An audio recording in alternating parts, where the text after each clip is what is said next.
നീ വന്ന് എന്റെ മുന്നിൽ ഡ്രാമ ക്രിയേറ്റ് ചെയ്യണ്ട. നിന്നെ എനിക്ക് നന്നായി അറിയാവുന്നതാ.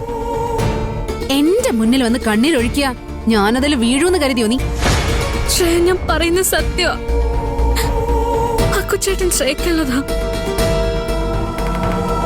ഞാൻ പറയുന്നൊന്ന് കേൾക്ക് ശ്രേയ.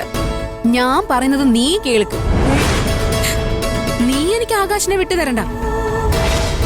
ആകാശിനെ എങ്ങനെ സ്വന്തമാക്കണമെന്ന് എനിക്കറിയാം.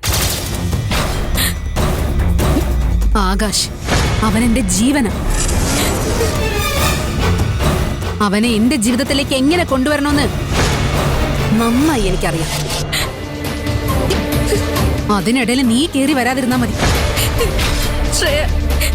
ഞാൻ ആകാശ് എന്റെ ജീവിതത്തിലേക്ക് വരുന്നത് നിന്റെ സാക്രിഫൈസ് കൊണ്ടാവരുത്. നിന്നെ കളഞ്ഞിട്ട് വരാൻ ഞാൻ അവനോട് പറഞ്ഞപ്പോ ഞാൻ ഇട്ടുകൊടുത്ത മോതിരം ഊരി എന്റെ കയ്യിൽ വെച്ച് തന്നിട്ട് പോയവനവൻ. അപ്പോഴേ ഞാൻ തീരുമാനിച്ചതാ, ആകാശിനെ ഞാൻ എന്റെ കാൽ കീഴിൽ കൊണ്ടുവന്ന് കരയിക്കും. അധികം വൈകാതെ തന്നെ അത് നടക്കും. അതിനെന്താ ചെയ്യേണ്ടെന്ന് എനിക്കറിയാം. അങ്ങനെയൊന്നും പറയല്ലേ ശ്രേയ. പിന്നെ ഞാൻ എങ്ങനെ പറയണം?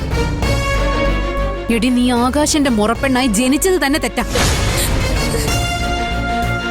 അവന്റെ ഭാര്യയായി ഇപ്പോഴുള്ള നിന്റെ ഈ ജീവിതം ഉണ്ടല്ലോ, അത് ഞാൻ തന്നെ അവസാനിപ്പിക്കും.